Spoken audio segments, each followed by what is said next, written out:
let's try the third hypothetical.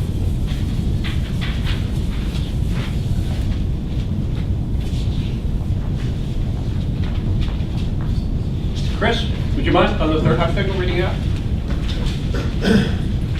That's questions 11 through 17. Remember to yell at me. I'm deaf.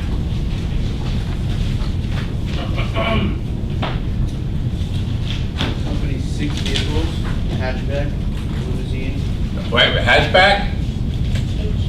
H. Give me the letters. L, Yep. E, R, S, and V. And V. V as in Victor. V is Victor. Are for service during a certain week, Monday or Saturday. 1 vehicle per day. The following conditions must apply. Okay. Again, doesn't just scream out at you, organize left or right, organize on Monday through Saturday. There's no assignment. These things don't have colors. They don't come in different sizes, shapes, right? It's just, what's so complicated about this? Okay, so now I'm seeing, I'm not going to write it down there, but I see Monday to Saturday going left, right, and now I'm looking for, how do I bifurcate and trifurcate? What? Oh, okay, well now I need some constraints before I do that. So, Chris, what's my first constraint? At least one of the vehicles is serviced later in the week than the hatchback. So would it be fair to say that the H is not on Saturday? Yeah. So the H, and doesn't that look similar to the Z and the W were not last in the prior hypothetical? Yes. What's next? The Roadster is serviced later in the week than the van, and earlier in the week than the hatchback. So the R is later than the van, so it's VR. And earlier than the what? Hatchback.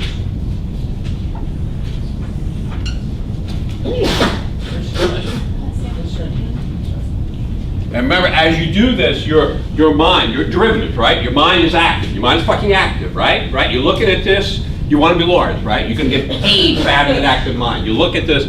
Would it be fair to say right now that, you know, H is not Saturday, V's got to come before R and H, that we're not there, but V is looking as a possibility? Mm-hmm. Meaning we can't, you know, we need more than this, but you're looking for, okay, how do I make this visual? What's next? Either pickup and the van are serviced on consecutive days, or the pickup and the sedan are serviced on consecutive days, but not both.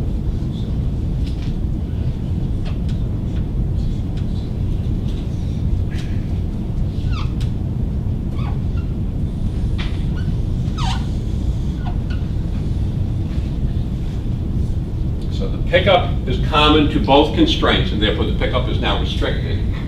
The van and the sedan may be constricted, but we don't know because we don't know which one they're going to use. But I'll put an asterisk up here, an asterisk up here, meaning they may be constricted, but not both.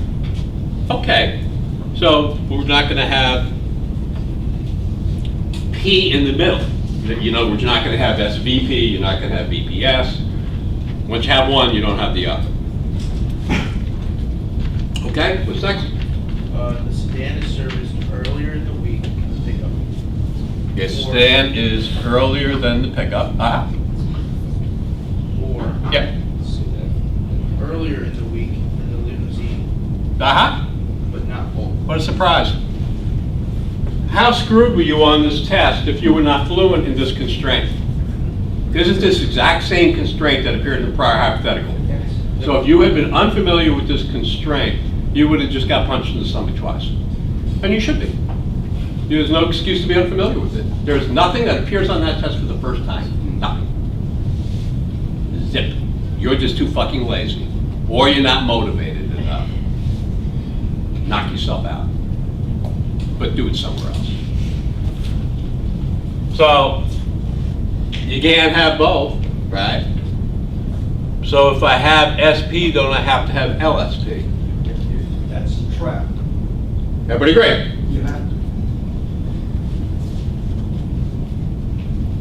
And if I have SL, don't I have to have PSL? Yes. And don't I have the exact same representation that I had in the prior hypothetical? The common variables in the middle, right? Based on this constraint. So it's going to be LPS PL.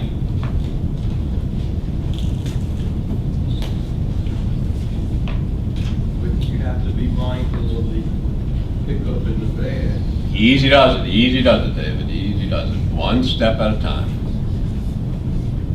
Whether I'm mindful of other things, I must have that as a constraint.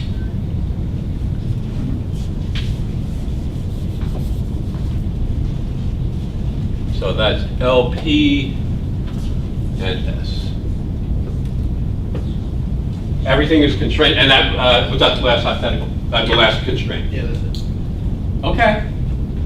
Here's where the rubber meets the road, right? Here is, you've got to now organize this.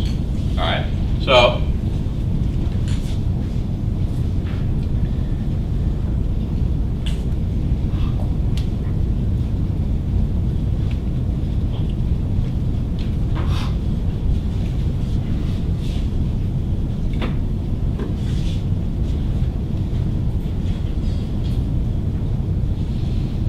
okay. How about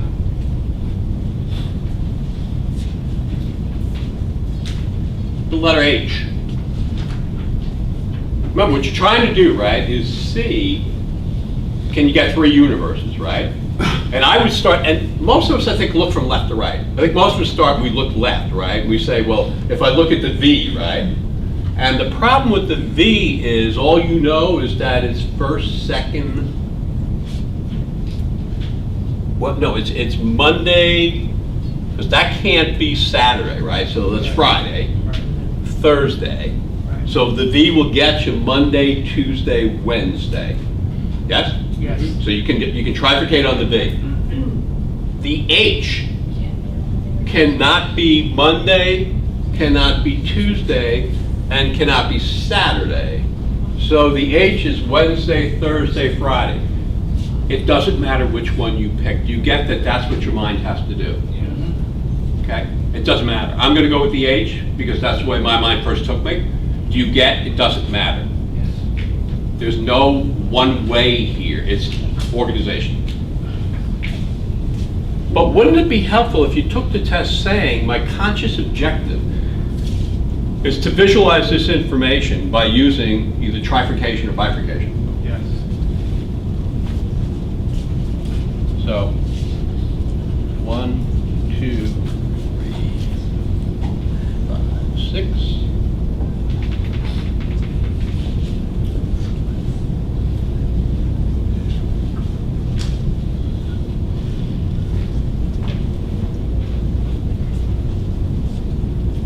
Okay. And again, I'm fine either way, but I'm going to go with the H. So this is and this is Monday. Make sure you put the days of the week down.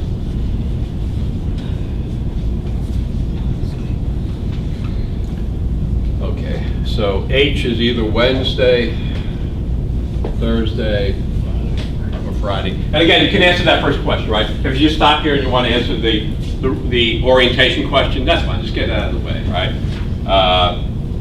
But which of the following, it could be the order in which the vehicle is serviced, Monday to Saturday. The first constraint is that the H is not last. And That's D, it's eliminated. yeah, choice C is gone. Everybody see that? See, just be methodical. If you run out of time, this is definitely the question you answer. You know what I'm saying? Because you don't need to organize to answer the question.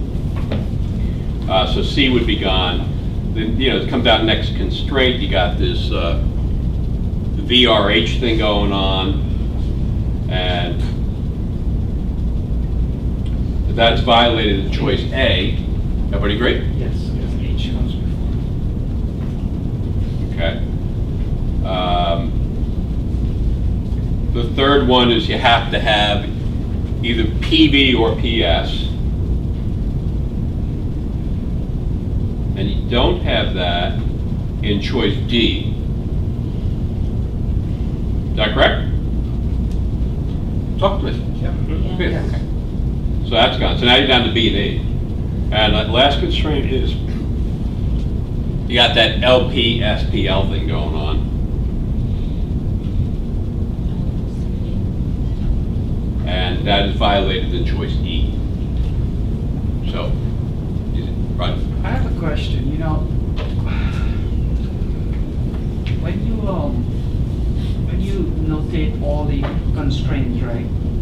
You reach this point now, how are you gonna bifurcate or trifurcate? I say to myself, like in this example, I would say, you know, the constraint that gives you the most restriction would be H. Is that a wrong way to think about this? Well, I would go with H because I have 2 lines here, but that's fine way. I just think V is fine. I mean, if you put V in here at Monday, Tuesday, Wednesday, right?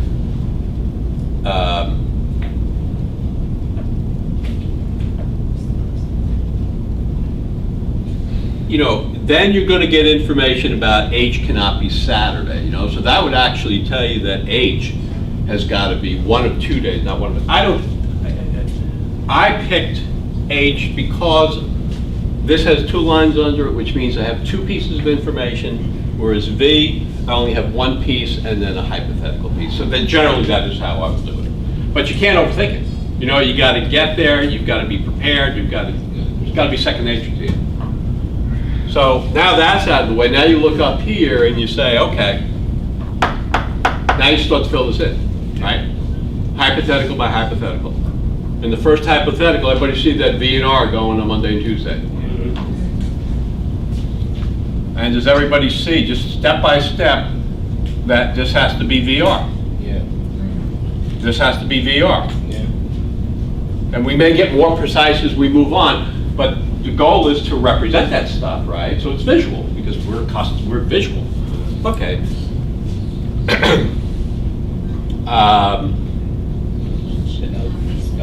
So let me go back. Right now we have this big one, right? Okay. Do you see there are only, you put these 3 up, there are only 3 letters left, right? That is L, S, and P. Right. Okay, so this has to be L or P. This has to be S. This has to be P or L. First hypothetical is complete. Everybody see it? Yes. Come down to the second hypothetical. Do you see that the L or P is going to have to be over here? Yes.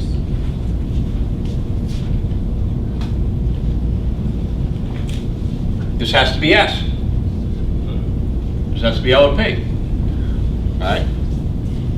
And then when I'm done with this, I'm going to then do what David was mentioning before. Then when we're done with this, we have to make sure we're in compliance with this PVPS rule, right? But for now, I just want to get the information up. And the third hypothetical, would it be fair to say you have to have this same string, right? So that puts L or P on Saturday. Yes.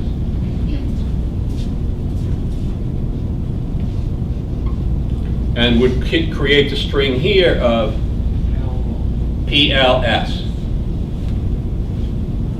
And then it'd say, well, you know what? I've got this accounted for now. I've got that accounted for now. I've got that accounted for now. And just got to be methodical, right? And say, I just got to make sure I'm in compliance with this. So I'm fine up here, right? Because the S could be next to the P or the L. Here, if the S has got the P, we're fine. The P's over here, right? So it could be PV or it could be PS, so that's fine. In other words, the P could be in either place. And the final hypothetical is a little bit different, right? Which is the P cannot be here. Because if the P were there, you'd violate that it's got to be next to either S or B. Everybody see that in the third hypothetical, L's going on Saturday. Yeah.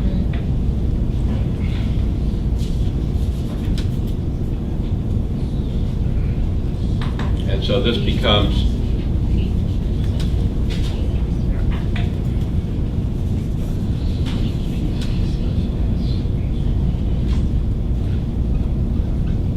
IPS. That's the law. We've just created the law. That will serve to resolve every issue that is raised in this hypothetical, some more readily than others. Does everybody see what we've done and understand why we've done it? Talk to me. And now I'm looking for my test question. This is like number 12 looks fine. I don't know, you know, if you're just going to say to me, who can't be serviced on Thursday, I should be able to figure that out. So, you know, you look over here at Thursday, you know, I don't know about you, but V's jumping out at me. Now, you don't have to do that, right? But if you're saying who can't be on Thursday, well, you know these three guys can be on Thursday, right? That's stupid. So L, P, and H. Well, their guy, because they can be there. That just leaves S and B. And it's V. S can be there. V can't. You guys say, talk to me. Yes. Do you get that by creating the law, that by investing the time to create this, you severely constrict the analysis part of this. The analysis becomes de minimis where it's meant to be de minimis. Yeah. Right, but if you don't have this, okay. So then I would say, look what does 13 say? 13 says, if neither the P nor the L is serviced on Monday. Okay. So that's, we're up here and that, we got that going on. Right. Then which of the following must be true? Well, you know, that would put V here, and that would put V here. Do you guys see? Yes. Oh, V would have to be on Monday. Yes, no, talk to me. Yes. Anybody want me to redo it? Talk to me. I'm seeing some quizzical faces, but I'm not hearing anybody say, I don't know what the fuck you just did. There you go. The one thing that I didn't get when I started doing this, I mean, I got it eventually, but not right away, was where H should be. Can you just go over how exactly you figured that out? Yeah, and because that's essential. But do you understand it would have, I believe it would have been perfectly fine to have done that on the V. Yeah. That the V it also is constricted to 3. Yeah. What I'm doing, Chris, is I'm looking at this, right? And my conscious objective is to visualize, right? To visualize, I want to create hypotheticals. 2 or 3 hypotheticals, right? That means when this all begins, each of these vehicles could be in any of the 6 positions. When you start, right, as you read me the vehicles, when we got to the colon, they could be anywhere, right? The purpose of the constraints is analytical, it serves to limit the initial law. It is the hearsay rule. It is the hearsay rule is an out-of-court statement offered to prove the truth of the matter asserted, followed by the word except, to which I believe there are 14 exceptions to the hearsay rule, right? The word except is what our universe works in. So we say, well, we really didn't mean all out-of-court statements offered to prove the truth of the matter asserted. We really just meant some of them. Okay. So analytical provides, it moves forward on the very same premise. Here are the 6 vehicles that go anywhere. Well, we really didn't mean they could go anywhere. And so what you then look at, with respect to H, you had Monday through Saturday, is that correct? Yeah. And the first constraint you said, well, we really didn't mean Saturday for H, right? Right. So now H is there are 5 places H can go, Right. right? But then they gave another constraint. And the other constraint is, oh, by the way, UH, you have to come after both V and R. Well, if you come after both V and R, isn't it fair to say H cannot go first and H cannot go second? Because those 2 guys got to be to the left, right? Well, wouldn't that leave H as 3, 4, 5, or in this case, as Wednesday, Thursday, or Friday? That's what you do. And again, you can't memorize this, right? And some of us will struggle more than others because it's different. This is all derivative. Everything we're dealing with are derivatives. And again, I can't, not everybody's mind is going to be able to produce this. Not everybody's supposed to be an attorney, and that is absolutely how it should be. It is absolutely how it should be. You can't come in this profession and not be able to do this. You can't. You're going to harm people. You can't do it. Yeah, Cal. You mentioned earlier that if we were to do 2 hypotheticals, Yeah. that we would be in the median range. Well, There's what- a possibility that we would be in a median range. Well, more precisely, what I said was, as I recall, is it should be nobody's plan to do 2, but 2 isn't necessarily nuclear. If you do 2 hypotheticals, if you get, say you have 10 questions there, right? And you get a minimum of 8 of those 10 questions right? And then you guess 2 or 3 questions right, that score of an 11 is probably mimicking the median score in analytical. The nature of getting into law school now is so diminished, right? That if you can get an 11 on analytical, you are not yet drowning. If you get an 11 in logical, you are drowning, right? But an 11 on analytical is not analogous to that. So the bottom line, kiddo, is we each have to fight our own battle.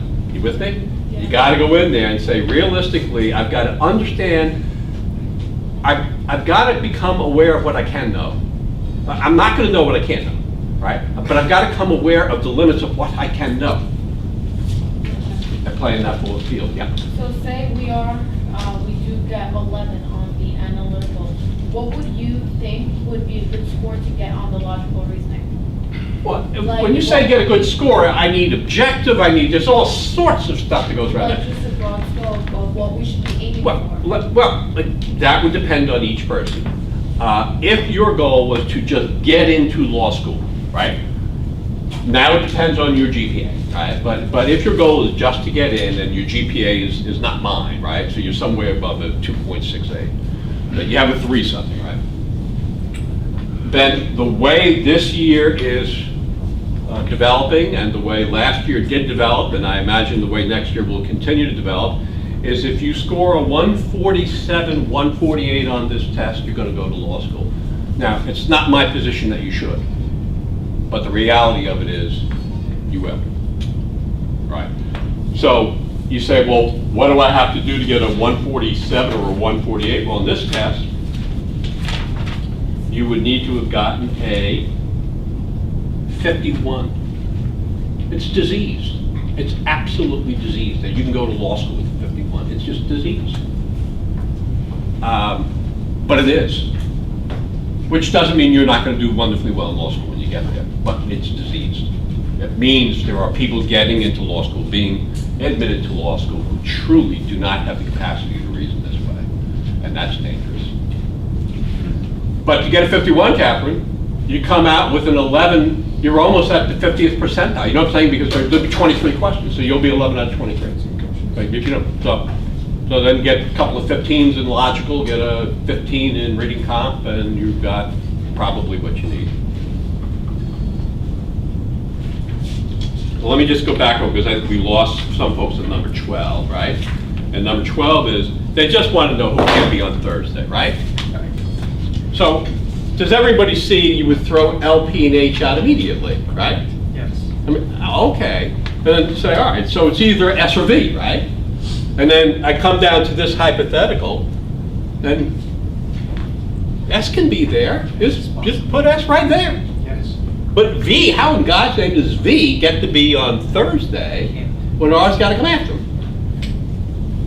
So the answer is V. Number 14. And again, think about, what if you had done the first, the second, and the third hypotheticals, right? But you had given yourself 35 minutes. Is it fair to say the first hypothetical could have been resolved in fewer than 8 minutes? Is that fair to say? Talk to me. So say 6 minutes, right? Doesn't that leave you 29 minutes? Yes. Doesn't that allow you basically 15 minutes each on the next 2? So what's your rush? You got 15 minutes, but if you don't have that plan in place before you take the test, you're gonna get screwed, and you should. So with 15 minutes a shot, it would not take me 15 minutes to do the second hypothetical. Maybe 10, maybe 12, but I've got 15. right? So it took me 12, I screwed up. But now I've taken 12 on the second hypothetical, 6 on the first hypothetical. How many minutes have I used? 18. And what do I got left? 17. And now I'm not talking about just not drowning. Now I'm talking about outperforming other people in analytical with respect to the meeting score. Right? Okay, so now I'm just, and I take a look at that last hypothetical and I say, fuck me. You know, I'm not playing with balls right now. No thanks. You know?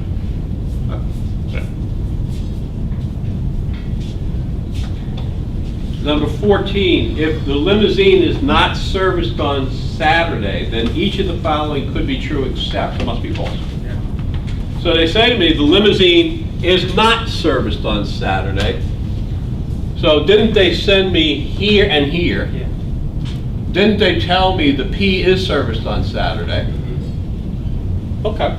So I'm gonna have to see, this is gonna be some work though, right? Okay. So A, must it be false that the limousine is serviced on Monday? Well, no, the could be here. Guys see it? Yes. Talk to me. Yes. Okay, so that's not it. B, must it be false that the Roadster is serviced on Tuesday? That's stupid, stupid, stupid. It's already up there. Say stupid. Could you say stupid? With a little attitude. C, the hatchback is on Wednesday. Stupid! I mean, it's the fact that hatchback is on Wednesday. I'm looking at it, you asshole. D, the Roadster's on Wednesday. Fine, but the Roadster not here. So he's the answer. Yeah. I don't need to look at it. He's the answer. It's gotta be. Right? And he says the Sedan is serviced on Wednesday. Stupid. How could the Sedan be on Wednesday? Yeah. It can only be on Friday. Yeah, I mean, it's stupid. So, again, you see how that would have required you to go down to E, right? So how powerful a tool is it to have a grounded conviction that a bunch of answers are going to be A or B, and you're not going to have to go down to E. And yet there's some fool sitting next to you who's following another fool's advice and using the process of elimination. And so the fool has told the fool to read every fucking answer choice on the test. I want to compete with that fool. 15, if the Sedan is serviced earlier than the week than the pickup, which one of the following could be true? So they want the Sedan earlier than the pickup. Okay, it works here, right? Works here. And then down here you say, all right, you just have this, right? So don't get fancy, just put that in, right? This is the new constraint. Okay. And which one of the following could be true? A, the limousine is scheduled on Wednesday. Okay, well not here. Could be on option B. Sedan is earlier than the, so you'd have to be here, right? Yeah. This would be L. This would be V, this would be R. You guys see it? Yes. Talk to me.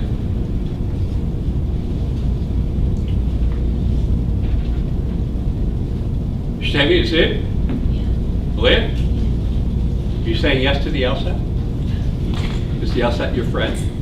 The LSAT likes your hat.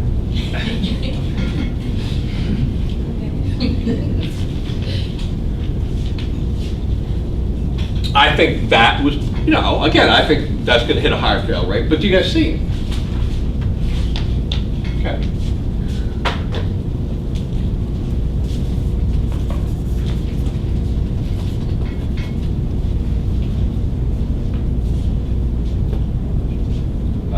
I was 15. You only have like 2 more left, and then if that's all you were doing, you're closing up shop, and then you just guess one letter. I mean, do the rules question, right, or the orientation question, then just guess one letter. 16 says, if the L is serviced on Saturday, which one of the following must be true? Oh, this is yummy. This is a great one. Okay, so they want the L on Saturday. We have 3 possibilities with that.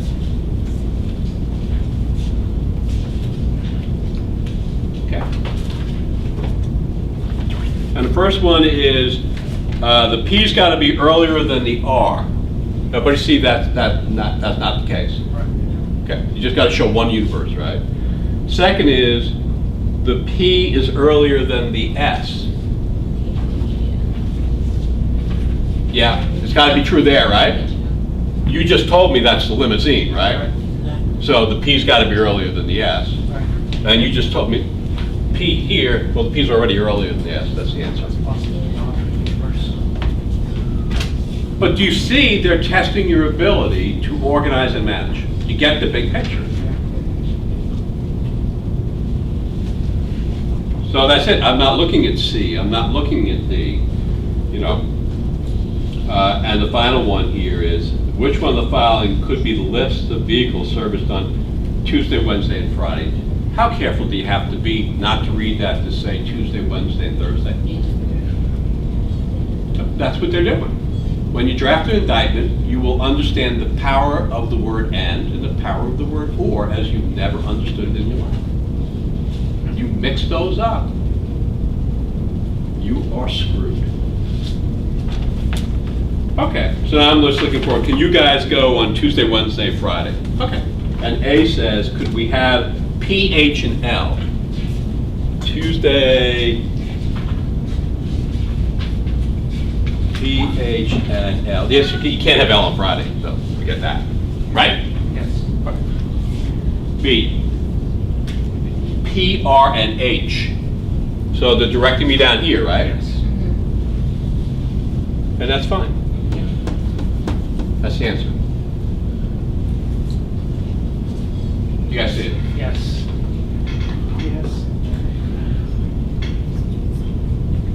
Tuesday. Roger, what's with the, you say yes, but you look like you're a deer in the headlights. So if B is on Tuesday,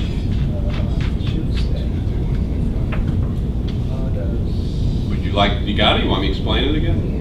Yes. You did it? Okay. So we're being asked, who can be Tuesday, Wednesday, Friday, right? And choice B says, can you have P, R, and H, right? Okay. I'm just saying, if you can have P, R, and H, you have to be on the bottom hypothetical, right?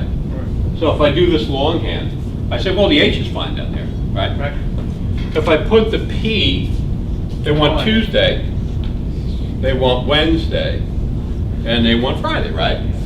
So you put the P and the H there, and you put the B here, Yeah. the S there, and you're in business. Yeah. Visualization is what's going to help most people, right? So I stop visualizing at a certain point because I don't need to visualize past a certain point, right? You may need to take it that one more step, which is why you may end up doing 3 hypotheticals or maybe 2 hypotheticals, right?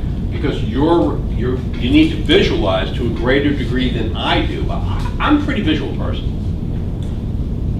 I don't think I can be abstract, but I don't think I approach this stuff as abstract. But you can't avoid being abstract. You can't, it's not going to happen. You don't have to be as abstract, but you cannot avoid abstraction.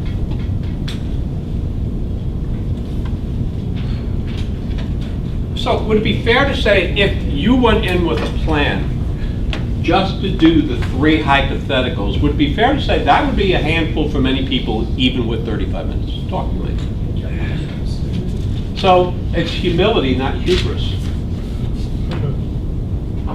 But that, you know what I'm saying, you got it. This is a hard test. And it protects the profession. I love the test because there is no bullshit. And what we do is too important to screw up. And it is heading down the road, I think, of getting screwed up.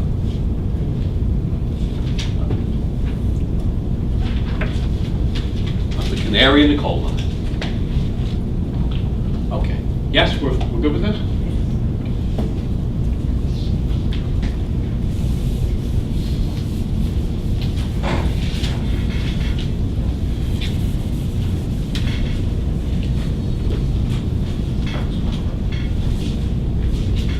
All right. And now, something completely different. Questions 18 through 23? Janine, would you be good enough to read? Sure.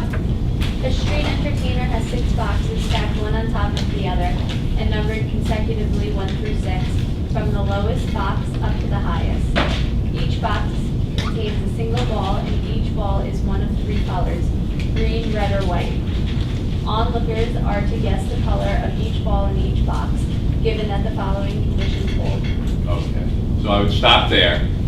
Now, how common is it for you to be writing 6, 5, 4, 3, 2, 1? As opposed to 1, 2, 3, 4, 5, 6? Right? You see what they're doing? There's some, I'm sure there are a bunch of people on this test who were writing 1, 2, 3, 4, 5, 6. But that's not what they said. They said 6, 5, 4, 3, 2, 1. All right. Now let's look at the constraints. But that's what it looks like. I mean, so what do I got? There are more red balls than white balls. So more red than white. Okay. There is a box containing a green ball that is lower in the stack than any box that contains a red ball. It's right out of law. You read that language,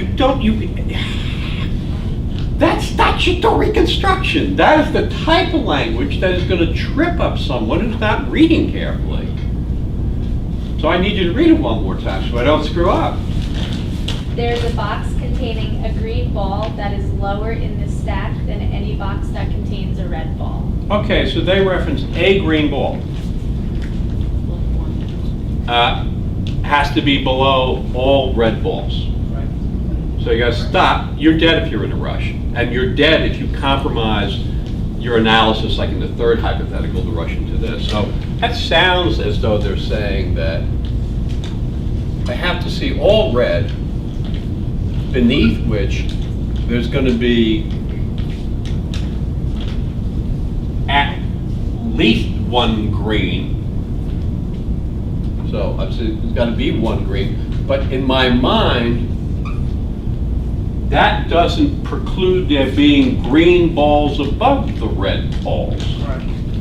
right? Because it says a green ball. It all depends on what the up means, right? So could you see someone misinterpret that constraint to read that all the green balls have to be below all the red balls? Could you see that? This is law. It's not formal logic. It's fucking law. Okay, what's next? There is a white ball in a box that is immediately below a box that contains a green ball. Okay. So it's going to be green, white, 6, 5, 5, 4, 4, 3, 3, 2, 2, 1, that type of thing. Okay.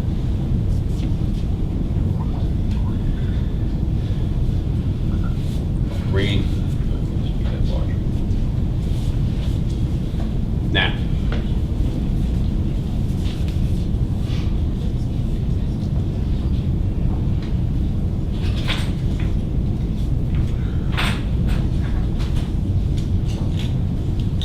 And were there any more constraints you need? Yeah. Do you feel the difference here? Here I'm saying to you, you want to bifurcate and trifurcate, right? When they don't allow you to do that, it's going to be rules driven, meaning you're just going to have to apply this. So where do I get my universes here? Because I don't know that, you see, if I knew this green ball was that green ball, then you'd have all red, green, white. You might have something going on, but you don't know that. In other words, you don't know that this green and white isn't at the top, right? Then you get the reds, and then you got a green at the bottom. So this is screaming at you. It's all management. There's no organization here. This is, we're going to force you to manage issue by issue. I would say this, if there are more red, do we now know that at least 1 color has to be, that each color gets used exactly once? Right, but they never said that, right? So that's a derivative, right? Because they didn't have a constraint that said each color has to be used at least once. That did not appear as an explicit constraint. Do you understand that's a derivative now, right? Yes. Okay. So doesn't it follow then, before we plunge in, that there are a limited number of combinations? Whereas if there are 2 red balls, right? Janine, how many white balls do we have? 1. And how many green balls do we have? Right. You got there are the limits here to the combinations, but you really, I don't know, how far can you go with that? You say, well, if you have 3 red balls, well, you could still only have 1 white ball, right? Or you could have 2 white balls. So I'm done. I'm saying this was worded so carefully.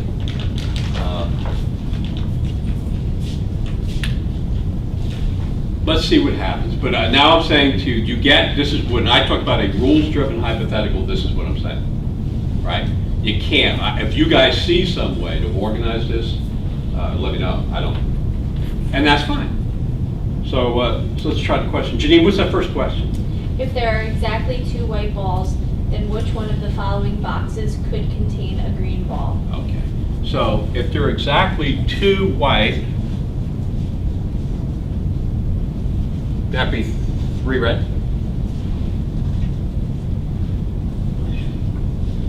That'd be 1 green?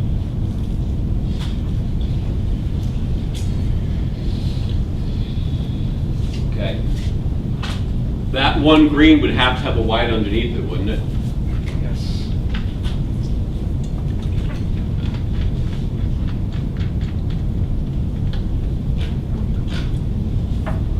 So you'd have to have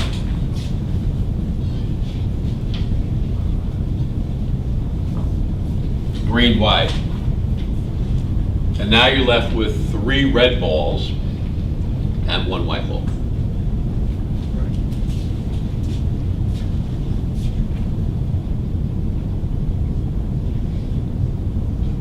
And these 3 red balls would have to be up here, right? And then the 1 white ball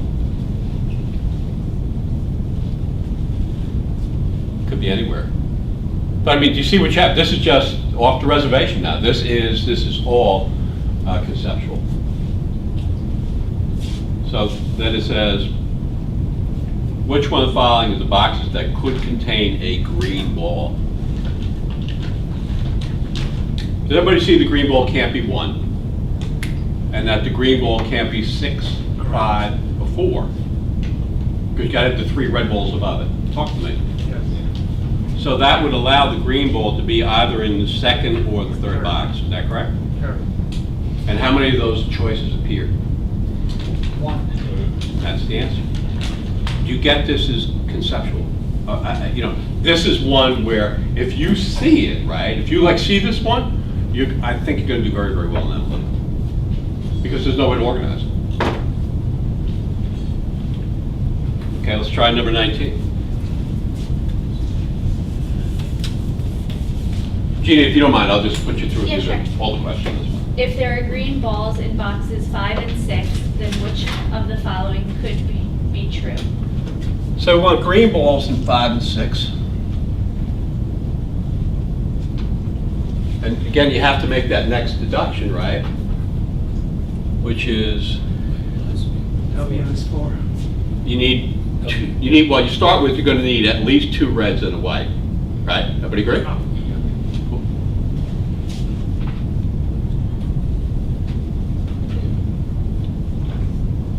And you have to have a green ball underneath those red balls.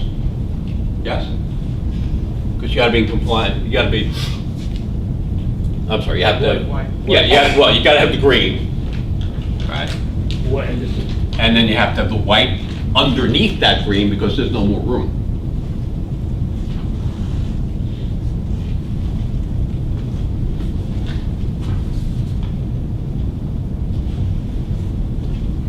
So that's what you would have. And they want to know what must be true, is that right? Could be true. Could be true. Oh, okay. And A says there are red balls in 1 and 4. And that's impossible. Everybody see you can't have a red ball in 1. Everybody see it? Yeah. B says there are red in 2 and 4. And again, that's impossible because that's going to have to be green in 2. Right. You guys see it? Yes. there is a white ball in box 1. Absolutely. Correct. Yeah, now, and let's just follow through because I want to raise a point here. Is it fair to say with respect to D where it says it's a white ball in box 2 that that's not possible? Because that's going to be green, right? Right. And the last one is there's a white ball in 3 and that's not possible because we know it's got to be red, yes? So what I want to bring to your attention is why is this a could be true?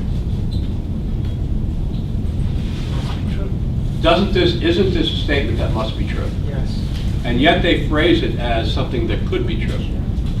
Why do they do that? Well, it all depends on what the word could means and whether or not the word must encompasses the word good. Is could a lesser included of the word must? In order for something that must be true, at the same time, is it also something that has to be something that could be true? Yes. Of course. I love them. I love them. I mean, you know, because you'd be looking at that, I imagine somebody did that and said, wait a minute. This is a must be true. What I'm looking for could be true. They are so evil. Okay, Ginny, what's next? The ball in which one of the following boxes must be the same color as at least one of the other balls? There's no place to even start with this, you know? So, is it fair to say that red could never be at the bottom? Yes. And so you would say, well, you know what, I can't work from 1 up, right? Yeah, but you get it. I mean, this is just, if conceptually you're not seeing it, this is just so not the place to be. But I'm saying, all right, it's not 1, so let me go from 6. So if red is 6, does it have to be repeated? Red is 6. Yeah, well, red has to be repeated anyway. There can't be 1 red ball, right? No. Talk to me. Okay. So if red is 6, it's getting repeated. If white is 6, it's getting repeated, right? Because there's got to be one white immediately below a green, right? Talk to me. Yes. So if you saw that at 6, you're going to have to use second white, right? But there's got to be 1 green ball below all the red balls. So if you saw number 6 was green, what do you have to see another of? Green. Look at this. So because it's conceptual, right? Do you see how different this is? I mean, I kind of like it, but I'm me. In other words, if I write this out, but you would never have enough time to write this out. If you start with number 6, right? And we'll make it red, and we'll make it white, and we'll make it green. Everybody sees that the red's got to get repeated, right? Okay. But if we make it white, there's got to be green, white somewhere, right? So it doesn't matter where we put it. Maybe we'll put, you know, red, green, white, but you're going to have 2 whites there, right? Okay. But if you put a green there, you got this constraint, right? That we got to have red, and there's got to be green beneath these red. Right. Oh, green. So if you had misread that, right? If you had, when you read the constraint initially, if you had read that as all green balls, right? Got to be below the red ones. How could you ever get this question right? Because you misread the law. So if you had a desire to remain dull and do well on this exam, I urge you to abandon that desire. Adopt some other desire, preferably a salacious one. But leave that one elsewhere, because it ain't going to work.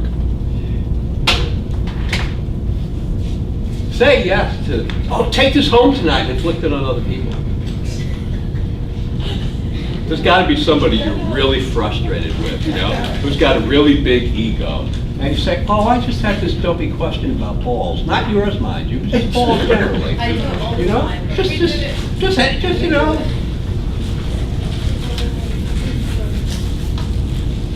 Okay, we did that one. What's next, Chief? Number 21, which of the following must be true? Okay, beats me. What do we got? What does A say? Oh, there is a green ball in a box that is lower than box 4. So I think I might approach that by saying, let's pretend there isn't, right? In other words, could you make this work with having a green ball in 5 or 6, right? Because if that can't work, then it must be true that it's going to be 1 from 1 to 4. And it's not going to work because if you put the G here, or you put the G here, or you do both, don't you still have to have 1 green below all red? Yes.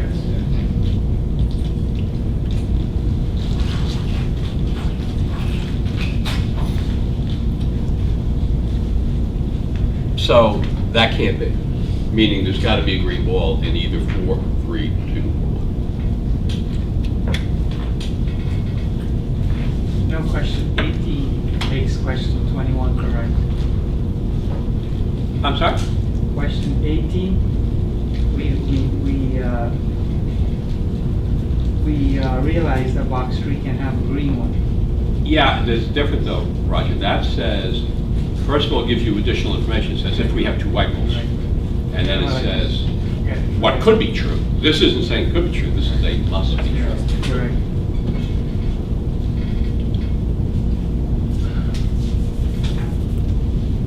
Jeannie, what's the next one? If there are red balls in boxes 2 and 3, then which one of the following could be true? Okay, so we'll put red balls in 2 and 3. And then that kicks in this, right? Everybody sees it's got to be green, right? Yes. Right, okay. And we have to have a GW up here, right? Right.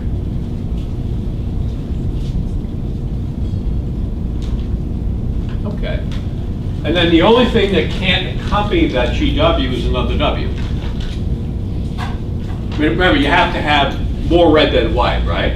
So like if you had another white up here, you'd have 2 white and 2 red, right? So this GW is accompanied by either a red or a green. And that's it, you know? So now you take these two and you can't separate them. They're either 6-5 or 5-4, right? And then you're gonna see red or green around them. So the one of the what could be true. A says there's a red ball in box 1. Well, that's just stupid. Good, right? The green's got to be there. The B is just as stupid, right? The white ball in box 1. C is there's a green ball in box 4. And the answer is yeah. You'd have G, W, G. Right. Yep, that's the answer.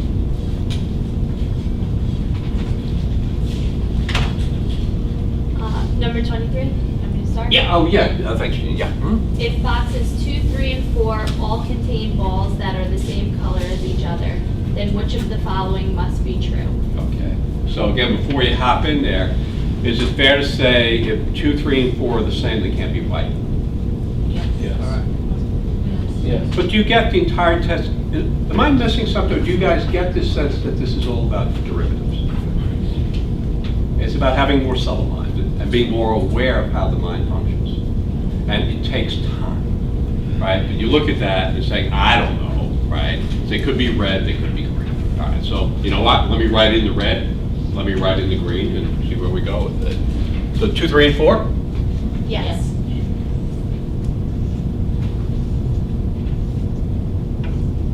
Okay, so the first hypothetical, this has to be green. And then I need a green and a white to go up there and complete it. Yeah.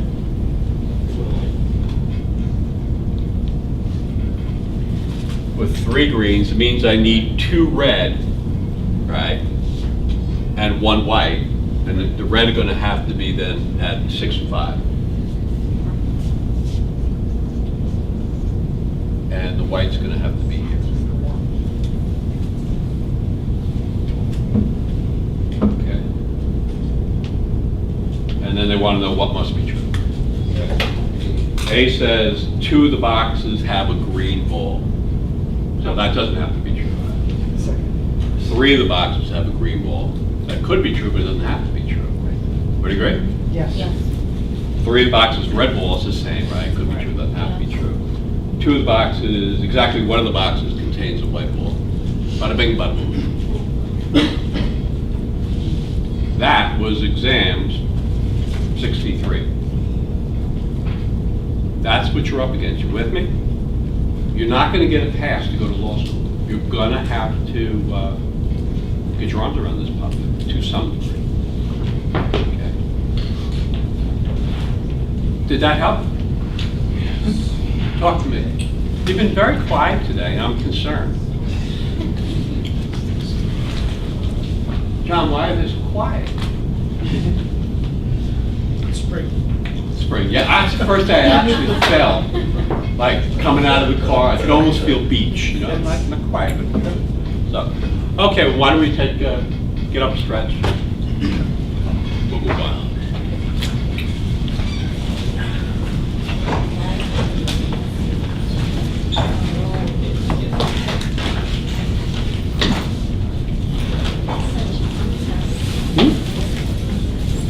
It is, I think it is.